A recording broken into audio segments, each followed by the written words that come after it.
Bonjour à tous, aujourd'hui on va parler d'assurance et d'inégalité.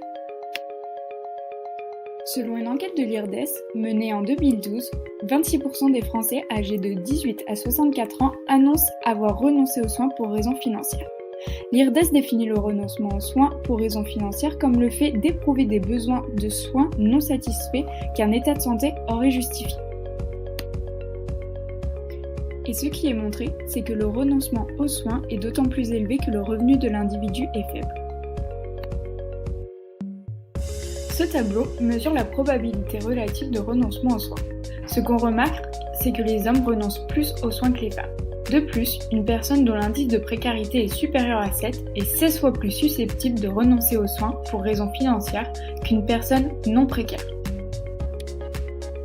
On s'est alors demandé, y a-t-il un lien entre le système d'assurance en France et les inégalités de santé ?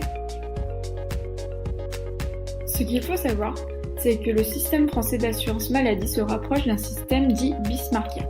L'assurance maladie de base est fournie par la sécurité sociale et les cotisations auprès de l'assurance maladie sont déterminées par le niveau de revenu de l'agent. Lors d'une visite chez un médecin généraliste ou spécialiste, la sécurité sociale rembourse une partie seulement du tarif de convention. Le reste, ticket modérateur, est à la charge de l'assuré. En moyenne, la sécurité sociale prend en charge 75% des dépenses. Le système d'assurance français est souvent opposé au système dit beveridgien. Dans un système d'assurance maladie beveridgien, les dépenses sont financées par l'impôt et l'assurance est conditionnée aux critères de résidence. Il n'y a généralement pas d'avance de frais. Ainsi, on peut se demander en quoi les spécificités du système d'assurance français génèrent des inégalités comparativement aux autres systèmes existants. Dans une première partie, nous verrons qu'il existe un gradient social de santé et il sera pertinent de comparer les différents systèmes existants. Dans une seconde partie, nous verrons comment les dispositifs d'assurance français maintiennent les inégalités. La consommation de soins est socialement déterminée. Nous comparons d'abord les systèmes français et beveridgiens. On observe des inégalités d'accès aux soins davantage prononcées en France que dans d'autres pays membres de l'OCDE. Les données qui suivent proviennent principalement d'une étude de Marion Deveau, 2013, sur les inégalités de santé dans l'OCDE. C'est donc aux États-Unis, en France et en Pologne que l'indice d'inégalité des visites chez un médecin ajusté des besoins est le plus élevé. Les inégalités sont particulièrement prononcées pour les soins de spécialité. On observe de meilleures performances du Royaume-Uni lorsqu'il s'agit de concevoir un système limitant l'impact du revenu sur la demande de soins de santé. Marion Deveau souligne en conclusion de ses travaux l'existence d'une corrélation entre inégalité et assurance santé complètement universelle, reste à charge important, souscription de complémentaires santé, médecins généralistes ne jouant pas le rôle de gatekeeper, offre de soins fournis par le secteur privé et avance des frais lors des consultations. Or, le système français est justement un système caractérisé par un partage des dépenses entre assurance maladie, sécurité sociale et complémentaire santé. Le reste à charge atteint parfois 5 000 € dans des circonstances telles une hospitalisation prolongée par exemple. Les frais doivent être avancés lors des consultations chez le médecin généraliste. En ce qui concerne le rôle de gatekeeper des médecins généralistes, le remboursement des soins de spécialité par la sécurité sociale est en principe conditionné par une consommation préalable de soins de médecine générale. Cependant, souvent, la simple déclaration d'un médecin traitant lors d'une visite chez le spécialiste suffit pour bénéficier des taux de remboursement habituels de la sécurité sociale. Les médecins sont encore en grande partie rattachés au secteur libéral. Les médecins libéraux sont rémunérés à l'acte. Un tarif de 25 € par séance chez le médecin généraliste est par exemple fixé par la sécurité sociale. Selon Valérie Paris et Marion Deveau, 2015, la rémunération à l'acte encourage l'activité et la productivité, sans garantir la pertinence des soins et en augmentant la demande induite, en particulier dans les secteurs où la densité de médecins est importante. La demande induite peut être définie comme la capacité du médecin à choisir une quantité ou une qualité de traitement différente de celle qui serait choisie par le patient, si celui-ci était parfaitement informé. Rice, 1983. À cause de la demande induite de leur pairs, les agents insuffisamment assurés peuvent donc avoir le sentiment que la norme est l'importante consommation de soins et l'impression relative de devoir renoncer aux soins. Les inégalités d'accès aux soins semblent particulièrement prononcées en France en comparaison avec le reste de l'OCDE. Les principales différences entre système français et système dit beveridgien sont donc le reste à charge, l'avance des frais et l'existence de complémentaires santé. On peut donc supposer l'existence d'un lien entre financement des dépenses de santé et inégalité. Une assurance universelle sans reste à charge protège l'individu contre d'éventuelles dépenses en santé catastrophiques. Elle protège l'individu contre l'incertitude, le force à s'assurer et s'avère donc également une réponse face à la rationalité limitée des agents. On peut analyser pour quelles raisons le système français d'assurance est particulièrement générateur d'inégalités, dans un contexte d'agents à la rationalité limitée et considérant la structure des préférences de l'agent. L'agent a une rationalité dite de limitée en raison de ses capacités cognitives et de l'accès imparfait à l'information dont il dispose. Loewenstein et Zischerman, 1991, Frank et Hutchins, 1993, soulignent que la faible décision d'épargne des agents économiques s'explique par la volonté limitée des agents imparfaits, des raisonnements imparfaits sur la probabilité des risques et le taux d'escompte psychologique sur le futur. En effet, les agents tendent à sous-évaluer la probabilité des événements négatifs. De plus, ils ont une préférence pour la consommation dans le présent et dévaluent la consommation dans le futur, ce qui induit donc une tendance à consommer davantage au tenté et à épargner moins que ce qui maximiserait l'utilité. Ces éléments théoriques s'appliquent à la demande d'assurance. Si un agent rationnel s'assure afin d'obtenir un revenu A avec certitude plutôt qu'un revenu A plus B incertain, l'agent à la rationalité limitée ne souscrit pas le niveau d'assurance qui maximise son utilité. L'agent peut choisir un niveau de couverture inadapté, voire ne pas souscrire d'assurance complémentaire santé, puisqu'il sous-évalue la survenue d'un événement négatif, ou puisqu'il fait preuve d'une préférence pour la consommation dans le présent.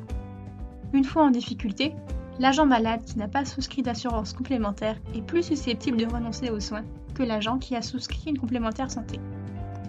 Par ailleurs, plus un agent a un revenu limité, plus il est susceptible d'éprouver une préférence pour le présent, et moins il est susceptible de souscrire une complémentaire santé. De plus, une dépense D génère une perte d'utilité d'autant plus forte que la richesse de l'individu est faible. Ces éléments microéconomiques expliquent donc pourquoi un individu s'assure insuffisamment et renonce ensuite aux soins. A l'inverse, dans un système de franchise, comme en Suisse, les dépenses sont intégralement couvertes par l'assurance au-delà d'un certain seuil. La désutilité liée à la perte des premiers francs reste limitée et le plafonnement permet de ne pas faire face à une trop grande désutilité. Quant au système beveridgien, il force l'individu à disposer d'une couverture complète et répond donc au problème de la préférence pour le présent et de la sous-évaluation de risque. L'individu qui se sait assuré a donc moins de risques de renoncer aux soins et peut accéder à des soins de qualité, quel que soit son revenu. Dans cette seconde partie, nous verrons comment la CMU, l'aide complémentaire santé et les obligations d'assurance complémentaire des salariés d'entreprise maintiennent les inégalités. Pour commencer, regardons la couverture médicale universelle et l'ACS des dispositifs partiellement inclusifs. Pour commencer, qu'est-ce que la CMU ?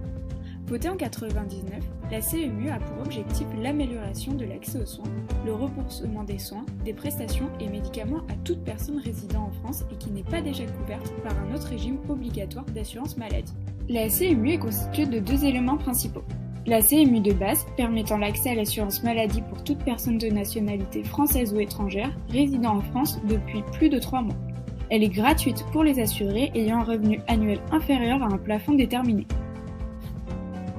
Il existe également la CMU complémentaire, une complémentaire santé gratuite qui prend en charge ce qui n'est pas couvert par les régimes d'assurance maladie obligatoires.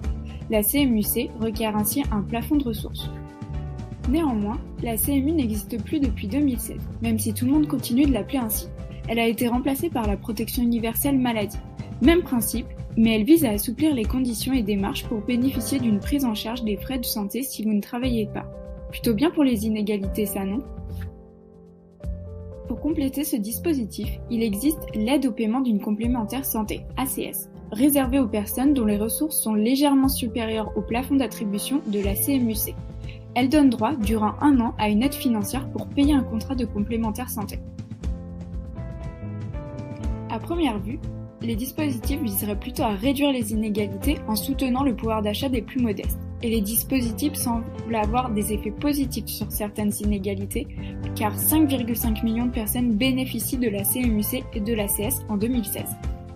Néanmoins, les inégalités perdurent dans l'accès à une assurance complémentaire et donc dans l'accès aux soins. Tout d'abord, l'accès à une complémentaire santé dépend du niveau de revenu. Lorsque le revenu augmente, l'état de santé et le niveau de couverture complémentaire sont meilleurs.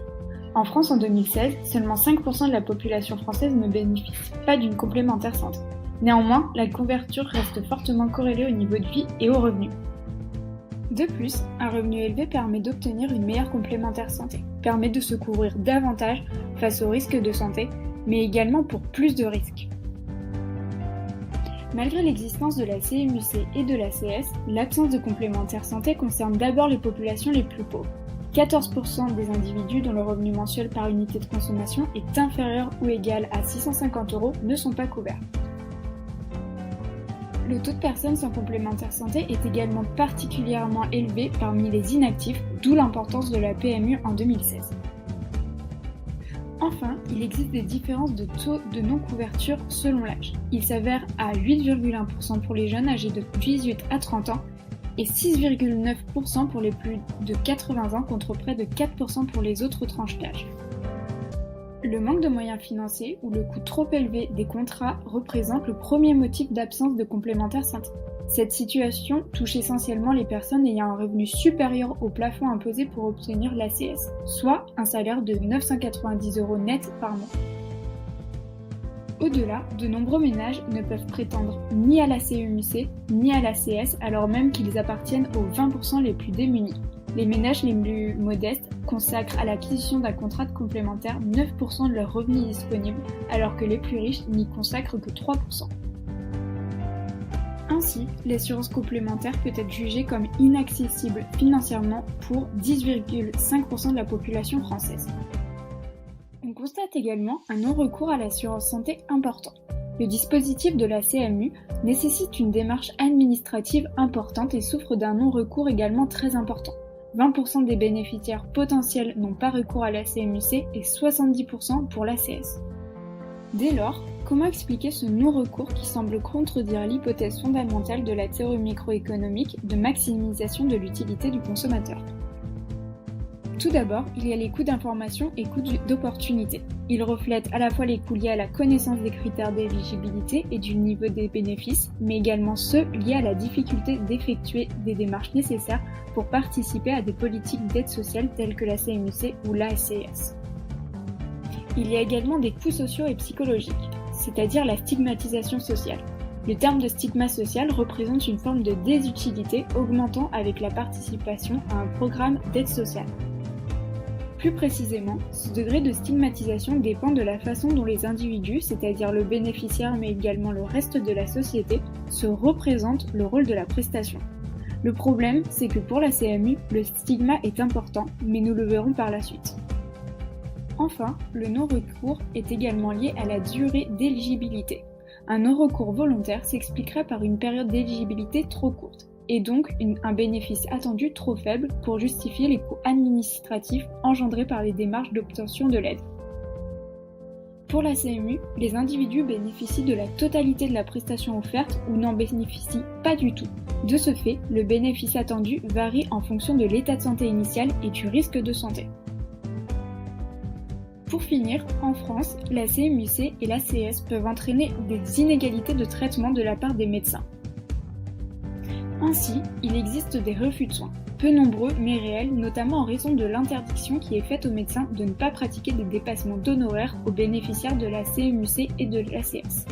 Les contraintes administratives et les désagréments économiques sont régulièrement invoqués par les professionnels pour justifier cela. Il existe des stéréotypes préjugés à l'égard des patients. Certains professionnels considèrent les bénéficiaires comme moins vigoureux que les autres assurés sociaux. Il existe une certaine peur d'annulation de rendez-vous, absence de suivi de traitement ou oubli de carte vitale. Enfin, il existe des fixations tardives, inhabituelles et abusives des rendez-vous ou encore des orientations répétées et abusives vers d'autres confrères ou consultations externes d'un hôpital. Jetons maintenant un coup d'œil sur l'obligation d'assurance complémentaire des entreprises. Dans le domaine de l'assurance complémentaire santé, le rôle de l'entreprise dans leur financement est régulé depuis 2013 avec l'accord national interprofessionnel ANI visant à privilégier la mise en œuvre d'une complémentaire santé au niveau de la branche interprofessionnelle. Autrement dit, l'entreprise dans laquelle vous travaillez a pour obligation de vous proposer une complémentaire santé. Seulement voilà, la couverture santé n'est pas destinée à certaines personnes qui se trouvent déjà dans des situations précaires. Si cet accord a été présenté par les pouvoirs publics comme un moyen de lutter contre la dérive inégalitaire du système de santé français en permettant à tous d'avoir une assurance santé complémentaire, il ne fait en réalité qu'accentuer les inégalités déjà existantes. Les personnes non couvertes par une assurance complémentaire sont principalement des chômeurs, des étudiants, des retraités et précaires, CDD courts ainsi que les petits temps partiels, soit tous ceux qui ne sont pas visés par la loi. Au final, la réforme ne supprimera pas les inégalités et les plus de 70 ans, les inactifs et les plus précaires, donc beaucoup d'étudiants, restent sans couverture complémentaire. Les populations qui auraient le plus besoin d'améliorer leur couverture en santé sont celles qui bénéficient le moins de cette amélioration. Par ailleurs, on peut craindre un effet boomerang cruel pour ces populations mal couvertes. Alors que les salariés qui étaient couverts par un contrat individuel vont migrer vers les complémentaires d'entreprise, les exclus de l'ANI qui souscrivent des contrats individuels vont payer plus cher leur assurance santé pour équilibrer les comptes des organismes offrant des complémentaires. Autrement dit, on connaît sur le marché de l'assurance complémentaire une augmentation des primes induite par le départ des bons risques, c'est-à-dire les salariés d'entreprise. En plus de cela, il existe des inégalités de qualité dans les assurances complémentaires proposées par les entreprises. En effet, les premiers résultats laissent apparaître que les PME et les très grandes entreprises offrent à leurs salariés des contrats au rapport prestation-prix plus intéressantes que ceux offerts par les toutes petites entreprises ou les professionnels libéraux. Cela pose alors la question d'inégalité en France.